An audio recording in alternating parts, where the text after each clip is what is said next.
Mungkin banyak yang mengira bahwa alat ini diciptakan oleh seorang profesor atau orang yang berpendidikan tinggi.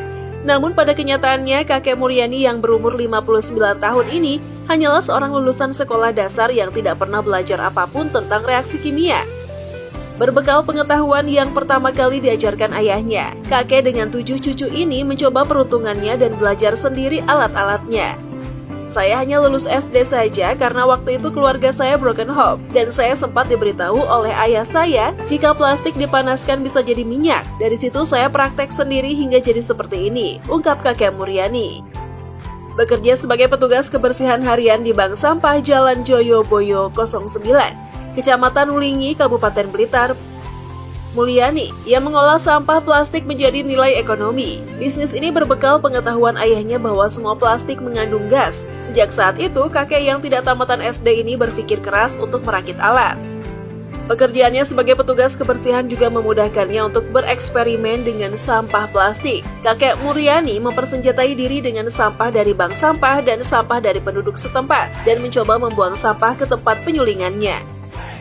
Berulang kali mencobanya meskipun gagal bahkan meledak sekali. Kakek Muryani tidak pernah menyerah untuk mencoba dan berinovasi menciptakan alat produksi bahan bakar ini. Penyulingan atau destilasi kakek Muryani bekerja dengan sederhana, tetapi dapat menghasilkan 3 jenis bahan bakar, diesel, premium, dan minyak tanah. Kakek Muryani sering menggunakan alat penyulingan dengan kapasitas sampah 10 kg. 10 kg sampah menghasilkan 10 liter bahan bakar, 6 liter solar, 2,5 liter super, dan 1,5 liter minyak tanah. Proses penyulingan memakan waktu 4 jam dan dipanaskan hingga suhu 200 derajat Celcius. Selama proses pemurnian, bahan bakar dipisahkan karena dikondisikan oleh alat yang disebut kondensor, yaitu alat pemilih sampah berdasarkan struktur ringan. Nah, minyak yang dibuat dari alat ini disebut BBM plastik atau bahan bakar plastik murni. Muryani menjelaskan, proses pembuatan bahan bakar di distiller diawali dengan menyeleksi terlebih dahulu sampah plastik, terutama yang bening atau tidak berwarna, kemudian dikeringkan di bawah sinar matahari. Bahan bakar plastik milik kakek Muryani ini tidak hanya dibuat menggunakan alat-alat buatan sendiri, tetapi juga banyak diminati masyarakat setempat karena harganya yang murah dan tidak mempengaruhi performa mesin mobil atau motor.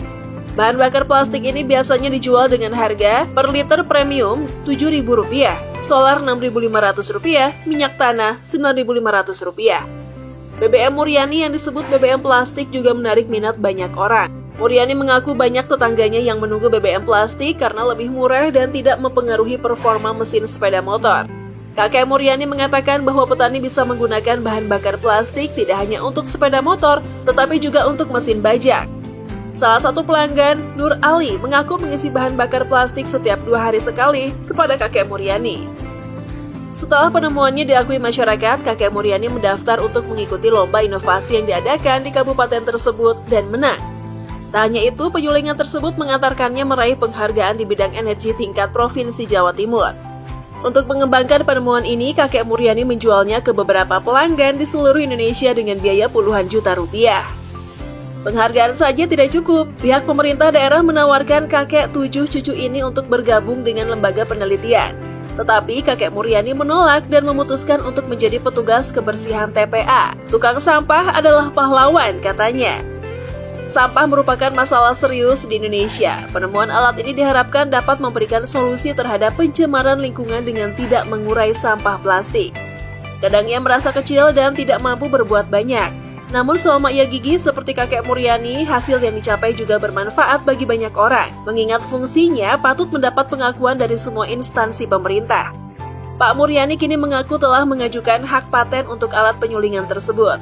Selain meningkatkan nilai ekonomi sampah plastik, mesin destilasi, Muryani juga bisa menjadi salah satu solusi mengatasi pencemaran lingkungan karena sampah plastik yang tidak terurai. Nah, semoga bisa segera mendapatkan paten. Sejak awal 2018, Kementerian Perindustrian atau Kemenperin melalui Balai Besar Kimia dan Kemasan atau BBKK, Jakarta telah mendanai penelitian dan pengembangan langsung temuan Muryani.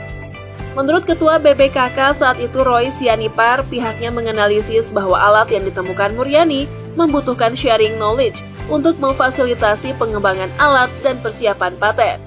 Pada saat itu BPKK merekomendasikan untuk melakukan uji kinerja pada 3 bahan bakar yang diproduksi di pabrik Muryani. Solar, minyak tanah, dan premium perlu dilakukan pengujian performa terhadap mesin bermotor.